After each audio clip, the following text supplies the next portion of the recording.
Hi, this is Brad Constantine, and this is a podcast recording of the Old Testament. Although this is not an official recording of the Church of Jesus Christ of Latter-day Saints, every effort's been made to be as doctrinally accurate as possible. I'll be using for the text the Joseph Smith translation of the Old Testament, along with many commentaries from general authorities of the Church, BYU professors, Bible scholars, and others.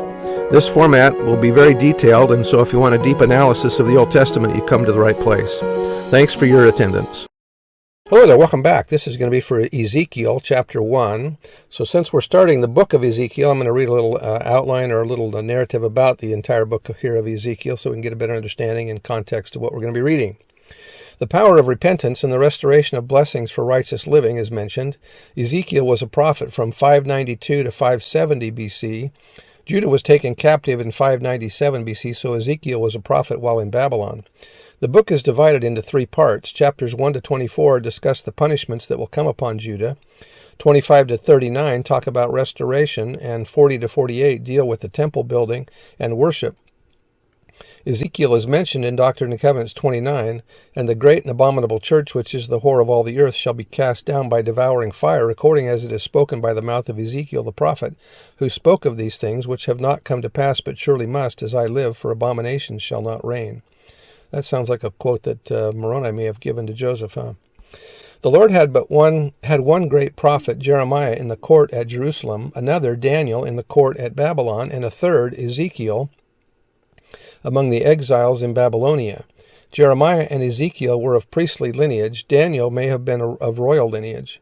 Jeremiah served the Lord by delivering his warnings and instructions to the kings and leaders of the soon-to-be conquered, Daniel to the conquerors, and Ezekiel to the exiles.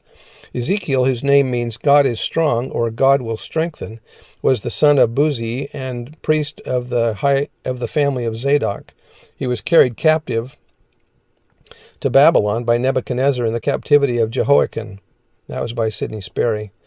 Ezekiel's family must have been considered prominent and influential, for according to the account in 2 Kings 24, mostly the chief men of the land were taken captive to Babylon by Nebuchadnezzar when Jehoiakim was deposed as king of Judah. Most scholars assume that this event took place in 597 BC, but the fact that Zedekiah succeeded Jehoiakim leads us to assign it a little earlier, to 601 BC, following the lead of certain chronological data in the Book of Mormon. And that was by Sperry. All right, verse 1. Now it came to pass in the 30th year, in the 4th month, in the 5th day of the month, as I was among the captives, or exiles, by the river of Chebar, that the heavens were opened, and I saw visions of God. It is very difficult, if not impossible, for a mortal to convey in writing the message and spirit of a vision or other revelation from God, so that the reader will have a complete understanding of what took place and what was communicated. Such was the challenge of Ezekiel in describing his transcendent visions of heaven. Others, too, have faced the same challenge. Joseph Smith said that could you gaze into heaven 5 minutes, you would know more than you would by reading all that was ever written on the subject. One must experience revelation to understand it fully. Those, including Ezekiel, who have had visitations or visions from the eternal worlds, have often used symbolism, metaphor, simile, comparisons, and other kinds of figurative language to try to convey the experience they had and the message they received. Therefore, everything Ezekiel said need not be taken literally, for he used many figurative expressions to try to tell that which was far beyond mortal experience. Many times, for example, he used words like as likeness and appearance. Another difficulty in understanding Ezekiel and other Old Testament writers is the cultural differences between the Jews of Ezekiel's day and the modern reader. Where it is important, notes and commentary in the book of Ezekiel explain the cultural aspects of Ezekiel's writing. That was from the Institute Manual. So hopefully some of our comments here will help understand this. Verse 2, in the 5th day of the month, which was the 5th year of the year of King Jehoiakim's captivity, the word of the Lord came expressly unto Ezekiel the priest, the son of Buzi, in the land of the Chaldeans by the river Chebar, and the hand of the Lord was there upon him. And I looked, and behold, a whirlwind came out of the north, a great cloud, and a fire unfolding itself, i.e. a continuous fire, and a brightness was about it, and out of the midst thereof as the color of amber, out of the midst of the fire. The words wind, tempest, and storm would better fit the meaning intended in Ezekiel. A wind that revolves on its own axis with great rapidity is not what is meant by the Hebrew word translated whirlwind. Rather, the idea of a furious or powerful wind is what was intended. The metaphor signifies the power of God. For instance, the power of God's presence was indicated to Job through allusion to a whirlwind. When the Lord poured out his Spirit with great power at the dedication of the Kirtland Temple in this dispensation, a noise was heard like the sound of a rushing mighty wind, which filled the temple. Verse 5, also out of the midst thereof came the likeness of 4 living creatures, and this was their appearance. They had the likeness of a man, and every one had 4 faces, and every one had 4 wings. In his vision, Ezekiel saw 4 creatures, each of which had 4 faces. They 4 had the face of a man, a lion, an ox, and the face of an eagle. The Apostle John had a similar vision. In his vision, the creatures were described as being like a lion, like a calf, having a face as a man, and like a flying eagle. The prophet Joseph explained that the 4 beasts in John's vision were representative of classes of beings. The faces of the creatures in Ezekiel's vision seem to represent the same thing. The following interpretation from an ancient Jewish commentary is in harmony with that view. Man is exalted among creatures. The eagle is exalted among birds. The ox is exalted among domestic animals. The lion is exalted among wild beasts, and all of them have received dominion and greatness and has given them, yet they are stationed below the chariot of the Holy One. Ezekiel saw that the throne of God was above the creatures. That placement represents his having dominion over all living things, though he provides the means for all his creatures, or all his creations, both human and animal, to enter into eternal glory, each in their appropriate order. And that was from the Institute Manual. Remember that the image is also of the man, the eagle, the man, the eagle, the domestic ox, and the lion. Are also symbols of the house of Israel. Remember that man is Reuben, the eagle was Dan, the ox was Ephraim, and the lion Judah. I think I got the man and the eagle right. If not, they're reversed. Anyway, I can't remember now off the top of my head. Anyway, those are also symbolic of the house of Israel. Down to verse 7, and their feet were straight feet. In other words, they were standing upright, not kneeling or bent. And the sole of their feet was like the sole of a calf's foot, and they sparkled like the color of burnished brass or amber. And they had the hands of a man under their wings on their 4 sides, and they 4 had the faces in their wings.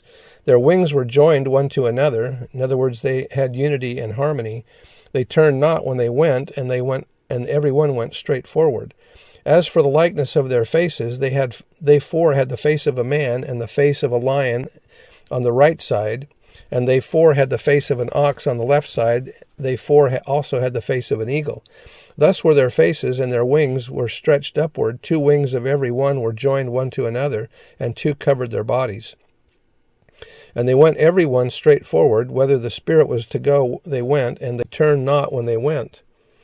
As for the likeness of the living creatures, their appearance was like burning coals of fire, and like the appearance of lamps. It went up and down among the living creatures, and the fire was bright, and out of the fire went forth lightning. And the living creatures ran and returned as the appearance of a flash of lightning. Now as I beheld the living creatures, behold, one wheel upon the earth by the living creatures, with his 4 faces. The prophet Joseph Smith said, I make this broad declaration that whenever God gives a vision of an image or beast or figure of any kind, he always holds himself responsible to give a revelation or interpretation of the meaning thereof. Otherwise, we are not responsible or accountable for our belief in it. Don't be afraid of being damned for not knowing the meaning of a vision or figure if God has not given a revelation or interpretation of the subject. At present, the interpretation of Ezekiel's vision has not been given to the church, so the Lord does not hold his saints accountable for understanding what is represented by the wheels. That was out of the Institute Manual. Verse 16, the appearance of the wheels and their work was like unto the color of beryl, and they 4 had one likeness, and their appearance and their work was as it were a wheel in the middle of a wheel. When they went upon their 4 sides, and they turned not when they went. As for their rings, they were so high that they were dreadful, and their rings were full of eyes round about them 4. And when the living creatures went, the wheels went by them. And when the living creatures were lifted up from the earth, the wheels were lifted up. Whithersoever the Spirit was to go, they went thither, was their spirit to go, and the wheels were lifted up over against them, for the spirit of the living creature was in the wheels. When those went, these went, and when those stood, these stood, and when those were lifted up from the earth, the wheels were lifted up over against them, for the spirit of the living creature was in the wheels. And the likeness of the firmament, or expanse over upon the heads of the living creature, was as the color of the terrible crystal, appearance of wonderful crystal, stretched forth over their heads above. And under the firmament were their wings straight, the one toward the other. Every one had two which covered on this side, and every one had two which covered on that side their bodies. And when they went, I heard the noise of their wings like the noise of great waters, as the voice of the Almighty, the voice of speech, as the noise of an host. When they stood, they let down their wings, and there was a voice from the firmament that was over their heads when they stood and had let down their wings. And above the firmament that was over their heads was the likeness of a throne, and as the appearance of a sapphire stone, and upon the likeness of the throne was the likeness of the appearance of a man above it. And I saw, as the color of amber, as the appearance of fire round about within it, from the appearance of his loins even upward, and from the appearance of his loins even downward. I saw, as it were, the appearance of fire, and it had brightness round about. So let's read a little bit here more about some explanation of this. Joseph Smith's description of Moroni is similar to Ezekiel's experience. All these things that he's talking about here, the appearance of what the angel looked like, Joseph Smith said, "While I was thus in the act of calling upon God, I discovered a light appearing in my room, which continued to increase until the room was lighter than at noonday, when immediately a personage appeared at my bedside, standing in the air, for his feet did not touch the floor. He had on a loose robe of most exquisite whiteness. It was a whiteness beyond anything earthly I had ever seen, nor do I believe that any earthly thing could be made to appear so exceedingly white and brilliant. His hands were naked, and his arms also a little above the wrist. So also were his feet naked, as were his legs a little above the ankles. His head and neck were also bare. I could discover that he had no other clothing on but this robe, as it was open, so that I could see into his bosom. Not only was his robe exquisitely white, but his whole person was glorious beyond description, and his countenance truly like lightning. The room was exceedingly light, but not so very bright as immediately around his person. When I first looked upon him, I was afraid, but the fear soon left me. Like Joseph and Oliver, John Murdoch also saw the Lord. He recorded, "The visions of my mind were opened, and the eyes of my understanding were enlightened, and I saw the form of a man, most lovely. The visage of his face was sound and fair as the sun. His hair a bright silver gray, curled in most majestic form. His eyes a keen penetrating blue, and the skin of his neck a most beautiful white. And he was covered from the neck to the feet with a loose garment, pure white, whiter than any garment I have ever before seen. His countenance was most penetrating and yet most lovely, and while I was endeavoring to comprehend the whole personage, from head to feet it slipped from me, and the vision was closed up, but it left on my mind the impression of love for months that I never before felt to that degree." Remember also Joseph and Oliver said in section 76, they said, or in section 110, "We saw the Lord standing upon the breastwork of the pulpit before us, and under his feet was a paved work of pure gold in color like amber. His eyes were as a flame of fire, the hair of his head was white like the pure snow. His countenance shone above the brightness of the sun, and his voice was as the sound of the rushing of great waters, even the voice of Jehovah, saying, I am the first and the last. I am he who liveth, I am he who was slain, I am your advocate with the Father." So similar to Ezekiel, he's having a vision here that's hard to explain. Verse 28. "As the appearance of the bow that is in the cloud in the day of rain, so was the appearance of the brightness round about. This was the appearance of the likeness of the glory of the Lord. And when I saw it, I fell upon my face, and I heard a voice of one that spake." Similar to John's experience in Revelation 4, "And immediately I was in the Spirit, and behold, a throne was set in heaven, and one, God the Father Elohim, sat on the throne, and he that sat there was to look upon like a jasper and a sardine stone." So the stones also have representations of the house of Israel, and that they represent certain things. So as Ezekiel is seeing stones here, they probably represent something similar to that as well. Anyway, that's the end of the chapter for today, and we'll see you next time. Bye.